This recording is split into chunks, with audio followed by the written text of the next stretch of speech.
Hey guys, Monica here, and today I thought we would talk a little bit about fear, something that I suppose somewhat ironically enough I used to be pretty afraid to talk about or unable even to verbalize, to put into words what it was that I was experiencing. I've suffered from panic attacks and anxiety and just lots of fear-based thinking for a lot of years.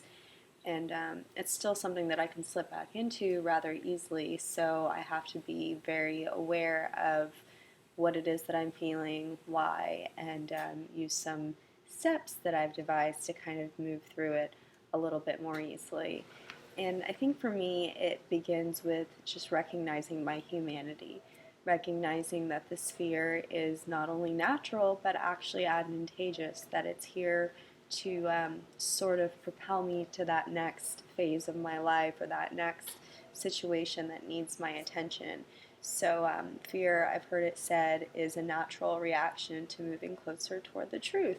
So, seen in that light, you can certainly see why, even though it may invoke that fight or flight response, which again is perfectly natural to have that sort of adrenaline fueled response, but it's actually about, living authentically, living boldly, and living in a way that kind of pushes our boundaries and makes us step into our biggest, baddest selves. So it's a good thing if you're scared. It means you're living boldly. So that's good.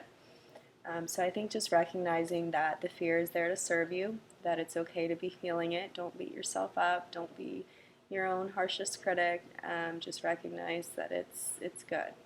And then the second step would be to drop the story surrounding the fear. And this is where it gets a little bit tricky because we sometimes don't even realize the stories that we've been carrying around with us that relate to our past, to difficulties or even traumatic experiences that we've had that have shaped our identity and shaped our beliefs. And so, for instance, we might be carrying around the idea that financial insecurity is our destiny because maybe we grew up really impoverished or really without that sense that all was going to be provided for, all would be well, that there would be food on the table. Sometimes when there's that lack of even basic security, it can linger with you long beyond the time in which you're able to start fulfilling those needs. Physically, you can still feel that emotional lack.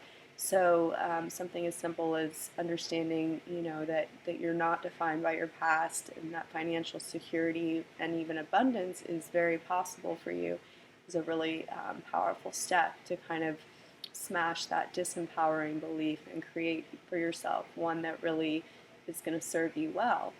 So that's the second step. Stay with me, just a couple more. The third is going to be speaking the fear. And this can be accomplished in a few different ways.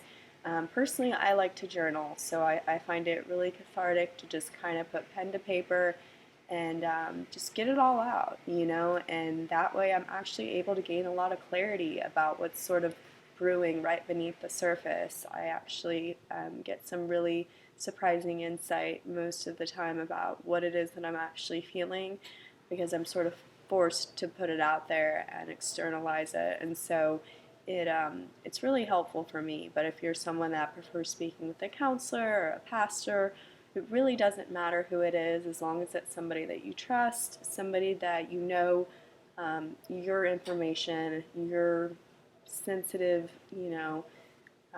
stuff is going to be in safe hands with. It's really important. So that's the third step. And the final one, and definitely the most difficult in my eyes anyway, is the let it go phase.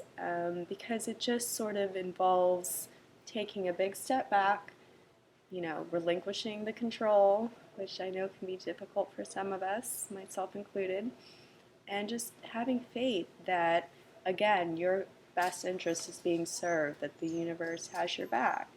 So keep these simple steps in mind the next time fear crops up, and hopefully you'll be able to deal with it a little more easily. Thanks for tuning in, guys.